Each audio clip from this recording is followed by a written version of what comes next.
ሰላም ጤና ይስጥልን ተመልካቾቻችን። ሰሞኑን በደጋዳሞት አካባቢ አብይ አህመድ ከፍተኛ ሜካናይዝድ ኃይል ጥቃት መክፈቱን ተከትሎ የተለያዩ መረጃዎች እየወጡ ነው። ወደ ስፍራው ስልክ በመደወል የአማራ ፋኖ ብሔራዊ ንቅናቄ የቴዎድሮስ እዝ ምክትል የህዝብ ግንኙነት ክፍል ኃላፊ አርበኛ እስቲበል አለሙን መስመር ላይ አግኝቼዋለሁ። አርበኛ እስቲበል አሁንም ውጊያ ውስጥ እንዳላችሁ ነው የደወልኩልህ። እስቲ ያለፉትን 4 ቀናት እንዴት ያለፋችሁት ነው ያለው? መጠነ ሰፊ ጥቃት ነው አገዛዙ የከፈተባችሁና ያለውን ሁኔታ ባጭሩ ገለጽልን። አመሰግናለሁ መሳይ። እንግዲህ ከዚህ በፊት ከሰኔ 10 እስከ ሐምሌ 10 የሚል እቅድ አቅዶ ወደ ደጋዳሞት በተለይ የቴዎድሮስ የቦታ መቀመጫ ወደ ሆነው ወደ ደጋዳሞት ተንቀሳቅሶ ነበር። በዛም 76ኛ ክፍለ ጦርና 59ኛ ክፍለ ጦር ሙሉ በሙሉ በመደምሰስ እቅዱን አዛብተነው ነበር። ከሳምንታት በኋላ ደግሞ እንደገና መልሶ በመደራጀት ከ3 ጀነራሎች በላይ ከ7 ኮሎኔሎች በላይ በመያዝ ወደ ደጋዳሞት በርካታ ኃይል አሰልፎ ተንቀሳቅሷል። በዚህም በርካታ አብይ አህመድ ሰራዊትን መደምሰስ የተቻለበት ሁኔታ ነው ያለው። እንግዲህ ደምስሰናቸዋል። ጠላት እኛን እንደ ሽምቅ ተዋጊ ሳይሆን እንደ መደበኛ ተዋጊ ነው እየቆጠረን ያለ።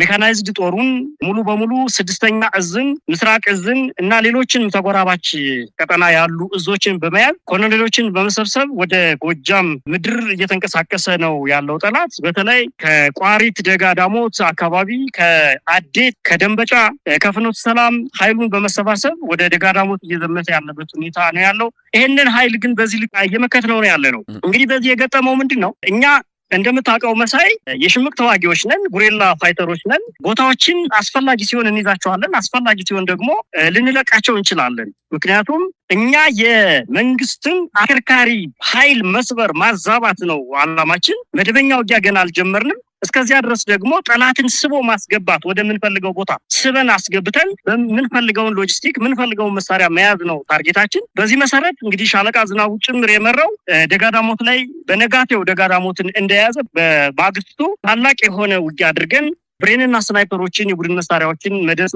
የተቻለበት ሁኔታ አለ። ጠላት ግን በዚያ አላቆምም መሳይ። ከቢውኝ ወደ ጮቄው ተራራ እየተንቀሳቀሰ ነው። በተመሳሳይ ከደንበጫ በሁለት አቅጣጫ ወደ ጮቄው አሁንም እየተንቀሳቀሰ ነው ያለው። ከረቡ ገበያም በዛሬው ዕለት ተንቀሳቅሷል። ከደብረ ማርቆስም ወደ ላይ በደብረ ዘይት በኩል አርቆ ወደ ላይ ተንቀሳቅሷል። እንዲሁም ደግሞ ከየቦቅላ ደብረ ማርቆስ ዙሪያ ላይ ተንቀሳቅሷል። ይሄ ሁሉ እንግዲህ የፋኖን ያለበትን አካባቢ መያዝ የሚልና ለሌላ እልቂት ለሌላ ጦርነት ራሱን ለማዘጋጀት መጀመሪያ ፋኖን ማጥቃት አለብኝ በሚል ስሌት ነው እንግዲህ ይሄንን ያክል ኃይል ወደ ጎጃም አስገብቶ ህዝብ እየጨፈጨፈ ያለ። ይሄንን የኛ ፋኖች የኛ መሪዎች ፖለቲካል መሪዎች የወታደራዊ መሪዎች እቅድ አቅደን ወዴት ማፈግፈግ አለብን፣ በየት በኩል መቁረጥ አለብን፣ በየት በኩል ማጥቃት አለብን በሚል በደንብ በተሰላ መልኩ እሱን ወደ መግደያ ዞን በማስገባት እየተዋጋ ነው እንገኛለን። በተለይ እንግዲህ ትላንትም ከትላንት በፊትም በተለይ ይሄን 5 ቀኖች ከባድ ትንቅንቆች ስናደርግ ቆይተናል። ዛሬም እሱ ባላሰበው በልኩ በየጁቤ በኩል በመግባት ኮርክ ከተማ ላይ ታላቅ ጥቃት በመፈጸም የመጣውን ኃይል ማዛባት ችሏል። እንዲሁም በቆረጣ ውስጥ በመግባት ከዚህ በፊት ይዟቸው የነበሩ ቀጠናዎችን ሙሉ በሙሉ በመያዝ ለምሳሌ ደብረ ዘይትን፣ ደብረ ማርቆስ ዙሪያ አካባቢ፣ ማቻከል አካባቢ ደግሞ ደጋሰኝንን ተቆጣጥሮ ነበረ ከዚህ በፊት። በቆረጣ በመግባት ጠላትን ከበባ ውስጥ እያስገባንበት ያለበት ሁኔታ ነው ያለው መሳይ። እንግዲህ አርበኛ እስቲበል ያው ያገዛዙ የተለያዩ ሚዲያዎች ድል አግኝተናል የሚል ነው። አንጸባራቂው የዋሸራና የደጋዳሞት ፈረስ ቤት ድል በሚል ሌተናል ጀነራል ማመር ተሰማ ራሱ በአካል ተገኝቶ የውጊያውን የመራበት እንደሆነ የተገለጸበትን ዜናዎች በተከታታይ እያየን ነው። እስቲ አገኘን የሚሉትን ድል በተመለከተ በበርካታ አቅጣጫዎች በጽንፈኛው ላይ ነው የሚለው፣ ያው እናንተ ነው ጽንፈኛ በማለት የሚጠሩት፣ ባደረግነው ማጥቃት ከፍተኛ ድል አግኝተናል ነው የሚሉት። ብዙ ቦታዎችን ተቆጣጥረናል፣ ይሄ ስምሪት ዳግም በሌሎች አካባቢዎች እናደርጋለን የሚልም ወደ ሌሎች አካባቢዎች ሰራዊቱን እንደሚያሰልፉም ነው እየገለጹ ያሉት። እንደው አገኘን የሚሉትን ድል በተመለከተ በእናንተ በኩል መረጃው ምንድነው? በጣም ጥሩ ጥያቄ ነው መሳይ ያነሳው።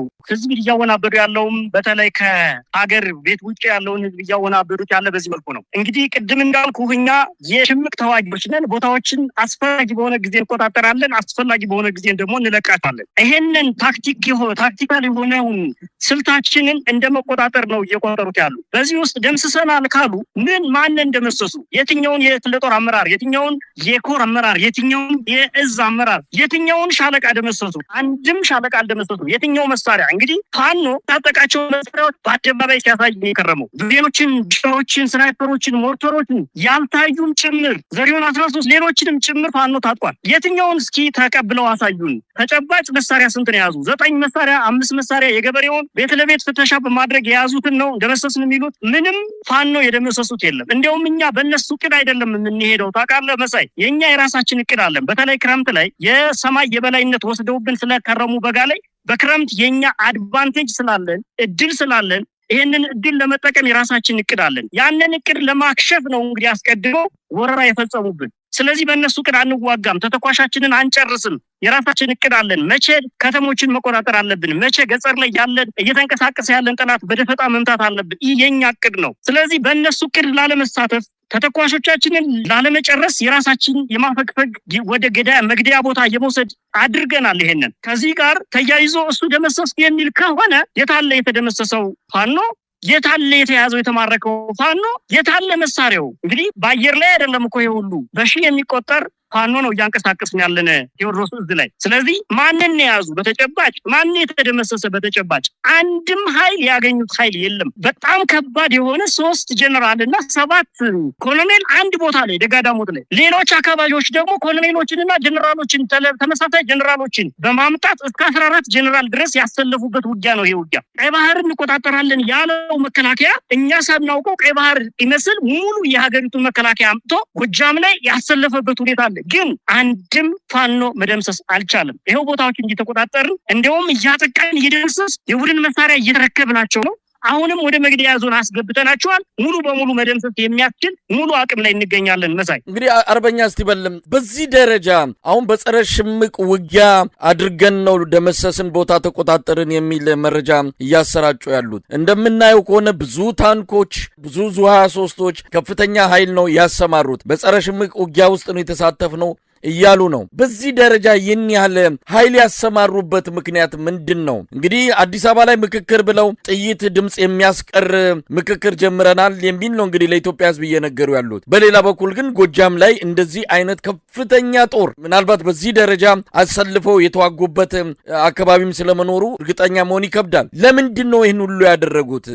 በዚህ ጉዳይ ላይ ያገኛችሁት መረጃ አለ? ምናልባት ፈረስ ቤትን ለመቆጣጠር እንደሆነ በተደጋጋሚ ይገልጻሉ። ያ ቦታ ሙት መሬት ነው። በተደጋጋሚ ሞክረው በተደጋጋሚ ከሽፎባቸዋል። ያንን አካባቢ ለመቆጣጠር ወይስ የተለየ ተልዕኮ አላቸው? እንግዲህ እቅዳቸውን የሚያውቁት እነሱ ነው። የቴዎድሮስ እዝ ግን በደንብ ተደራጅቶ አቅም የፈጠረ እዝ ነው። ልክ እንደ ሌሎች ወንድሞች እዝ እንዳሉት 5 እዞች ነው ያሉት። እንግዲህ በዚህ በፋኖ ትግል ውስጥ አቅም ፈጥሮ በተለይ ይሄን ክረምት እንጠፋለን የሚል ስጋት ነበራቸው። ያጠፉናል፣ ሙሉ በሙሉ ከተሞችን ይቆጣጠራል የሚል ስጋት ስላላቸው ሌላም ተጨማሪ ጦርነት ለማዋላድ በሰሜኑ በኩል ቀድመን ይሄን እንመታለን የሚል እቅድ ስለያዙ ይሄንን እቅድ ለመተግበር ነው እንግዲህ ወደዚህ እየተንቀሳቀሱ ያሉት። ይሄንን ደግሞ እንደማያደርጉ እንግዲህ አንተ ቅድም ያልከው ነው። መድፍ ይዘዋል። በተለይ ቁይ ላይ መድፍ አስቀምጠው የቁይን ህዝብ የደባይ ጥላት ግን ህዝብ እየጨፈጨፉ ነው ያሉት። ረቡዕ ገበያ ላይ የጠድ የሚባል ቦታ ላይ መድፍ አስቀምጠው ሙሉ በሙሉ የረቡዕ ገበያን ህዝብ የጎዛምንን ህዝብ እየጨፈጨፉ ነው ያሉት። ደጋዳሞት ላይ መድፍ ዙ 23 ይዘው ነው የገቡ።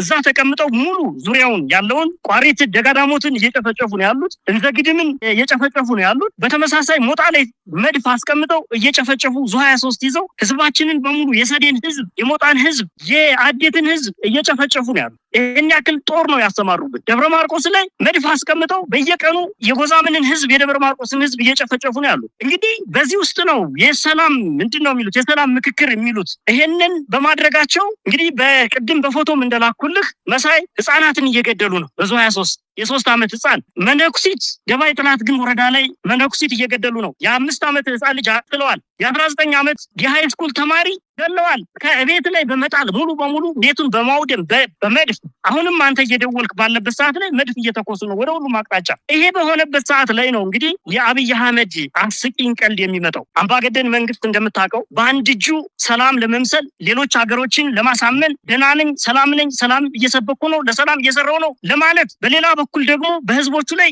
ፈንጅና ቦምብ ከሰማይም ከምድርም እያፈነዳ ህዝባችንን እየጨፈጨፈ ነገር ግን ዛሬ የምክክር ኮሚሽን ላይ ነኝ እያለ እየሳቀ ይገኛል እየቀለደ ይገኛል የዘመኑ ቀልድ ነው በነገራችን ላይ ይህ 21ኛው ክፍለ ዘመን ነው 19ኛው ክፍለ ዘመን ላይ አይደለም የምንገኘው በ21ኛው ክፍለ ዘመን ላይ ዓለምን መዋሸት አይቻሉ እየዋሸ ነው አብይ አህመድ ምንም የሚወክሉት ኃይል ሳይኖር ጎጃም የወከለው አማራ የወከለው ኃይል የለም አስመሳይ ልጆቹን ራሱ ፈልሎ ራሱ ፓርቲ አቋቁሞ የራሱን ሐሳብ ይዞ አንድ አይነት ሐሳብ ይዞ የምክክር ኮሚሽን ነኝ ብሎ አዲስ አበባ ላይ ያጨበጨበ ጎጃም ላይ ግን ታንክና መድ በህዝቡ ላይ ያወረደ ነው ያለው ሰላም የለንም እኛ እየሞትን ነው አማራ እየሞተ ነው አማራ እያለቀሰ ነው አማራ ጥቁር ለብሷል ዓለም ይሄን ሊያውቅ ይገባዋል እናት ደረቷን እየደቃች እያለቀሰች ነው ያለው በዚህ ሰዓት ላይ አብይ ድራማ በሚሰራበት ሰዓት ላይ አብይ ይሄንን ጄኖሳይድ ለመሸፈን የሰላም ምክክር ነው ማድረግ እያለ ባለበት ሰዓት ላይ እናቶችም ባውጥተው እያለቀሱ ነው ህፃናት እየሞቱ ነው ቤተክርስቲያን እየተጨፈጨፈ እየወደመ ነው መስጊዶች እያለቁ ነው ህዝብ የለም አማራ ውስጥ አማራ ጥቁር ለብሷል ይሄንን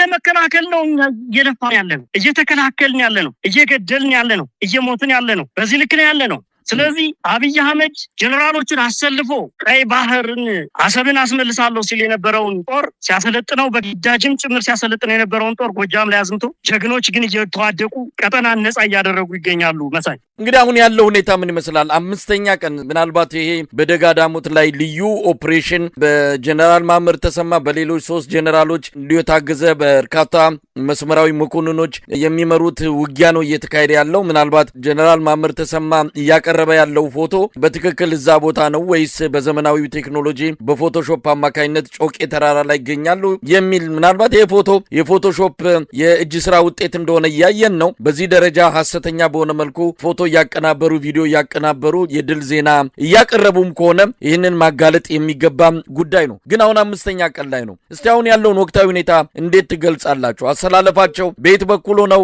ምን አይነት ከባድ መሳሪያ እየተኮሱ እንዳለም በአጠቃላይ ወቅታዊ ሁኔታ ምን ይመስላል እኛ ቦታ ማተራ ያደርገንም እነሱ ጮቄ ላይ ከሆኑ እኛ ማርቆስ ወይም ደግሞ ባህር ዳር እንገባለን ምን እግሬን እኛ እኮ ሽምቅ ተዋጊዎች ነን ቦታ ማተራ ያደርገንም ከፈለግን የፈለግነውን ቦታ የትኛውን ቦታ መደምሰስ ችለን ቦታችን መቆጣጠር እንችላለን እሱ ገብቶም ይሁን አይሁን ማርኮም ይሁን አይሁን እኛ እሱ አይደለም እርግጥ ነው ማርክ ያለው ብሎ በፎቶሾፕ ያሳየውን መሳሪያ አይተናል ተመሳሳይ መሳሪያዎችን ደርሶ የሆነ ተራራ ላይ ቆሞ በሚመስል መልኩ አይተናል እሱ ፍጹም ውሸት ነው ነገር ግን ጮቄ ይግባ እኛ ምንም አይደለም እኮ እሱ ጮቄ ስለመግባቱ ስላልመግባቱ አይደለም እኛ የምንጨነቀው እኛ እኮ አጠቃላይ ጦርነት ላይ ነው ያለነው ውጊያ ላይ ያለነው ቦታ መልቀቅ መሸሽ መልሶ ማጥቃት መቆጣጠር መያዝ ማደራጀት ይሄ እኮ የውጊያ ተፈጥሯዊ ባህሪው ነው እነሱ ወደ ጮቄው ሲሄዱኛ ከተማ ገባን ይያልኩ ነው ደብረ ዘይት ማለት ደብረ ማርቆስ 3 ኪሎ ሜትር 4 ወይም 5 ኪሎ ሜትር ላይ የምትገኝ ቦታ ናት በዚህ ቅርብ ርቀት ውስጥ እንገኛለን ደጋሰኝንን ይዣለሁ ብሎ ነበር አዎ ይዞ ነበር በአንድ ቀን ባልሞላ ጊዜ ውስጥ ግን መልሰን በማጥቃት ደጋሰኝንን ተቆጣጥረናል ነገ ደጋዳሞቱን እንቆጣጠራለን ይሄ ቦታ ለኛ ምናችንም አይደለም የገባንበትን ጦርነት በቦታ ልንወስድ ነው አንችልም ይሄንን ነው ልነግርህ የምችለው ነገር ግን ፎቶዎችን የማይቻለው ይሄ ፍጹም ውሸት ነው ፍጹም ውሸት መሳሪያም የተማረከው መሳሪያ የለም እስካሁን ድረስ አንድም ፋኖ ነው የምነግርህ ይሄንን ውሸት አይደለም ማወራት አንድም ፋኖ የያዘው የማረከው የለም አይደለም ብሬን ክላሽ አልማረከም አይደለም ብሬን አንድ ልብስ የማረከው ሎጂስቲክ የማረከው ነገር የለም በሙሉ አቅማችን ላይ እንገኛለን ነው የምልህ መሳይ እንግዲህ በእነሱ ላይ የደረሰውን ኪሳራ እንደው መረጃውን ሰብስባቸዋል በተለያየ መልኩ የሚወጡትን ቪዲዮዎችም እየተመለከትን ነው ምናልባት እነሱ አሁን ሰሞኑን የምታደርጓቸው ወቅታዊ ቪዲዮዎች ሆኖ ማረጋገጥ ስላልቻልን ነው ግን በእናንተስ በኩል እነሱ ላይ ያደረሳችሁትን ኪሳራ መረጃው አላችሁ በትክክል በርካታ ቦታዎች ላይ ከሻለቃ በላይ እየደመሰስን ነው በተለይ ደጋዳሞት ላይ አንድ ሙሉ በሙሉ በሚባል ደረጃ ሻለቃዎችን ደምስሰን የቡድን መሳሪያቸውን ጭምር ማርከን አሳይተናል ቆኛ በቪዲዮም በአካልም መሳሪያቸውን ፎቶ አንስተን ልከናል አሳይተናል ዓለም እየተገነዘበው ነው ያለ በሁሉም አቅጣጫ ላይ ዛሬ ለምሳሌ ረቡ ገበያ ላይ ቢጉኝ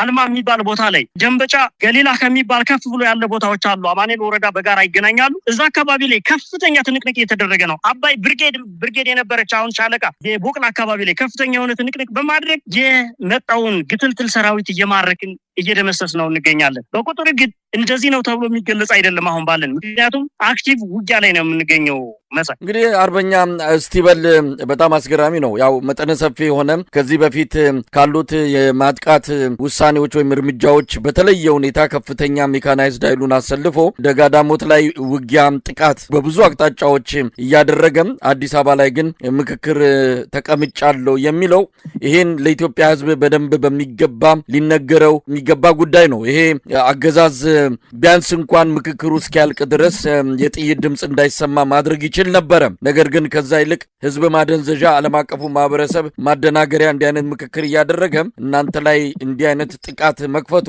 ያው ያየን ነው። መልእክቶችንም እየሰማን ነው። ሰላማዊ ሰዎች እየተገደሉ ነው። እናቶች እያለቀሱ ነው። ይህንንም የኢትዮጵያ ህዝብ በደንብ ሊረዳውና ሊከታተለው የሚገባ ጉዳይ ነው። የአዲስ አበባው ምክክር ቀልድና በሀገር ላይ የሚደረግ ቧልት መሆኑን በሚገባ ያሳየ እርምጃ ነው ደጋዳሞት ላይ እየወሰደ ያለው። እንደው በመጨረሻ የምትለው ነገር ካለ አርበኛ ስቲበል።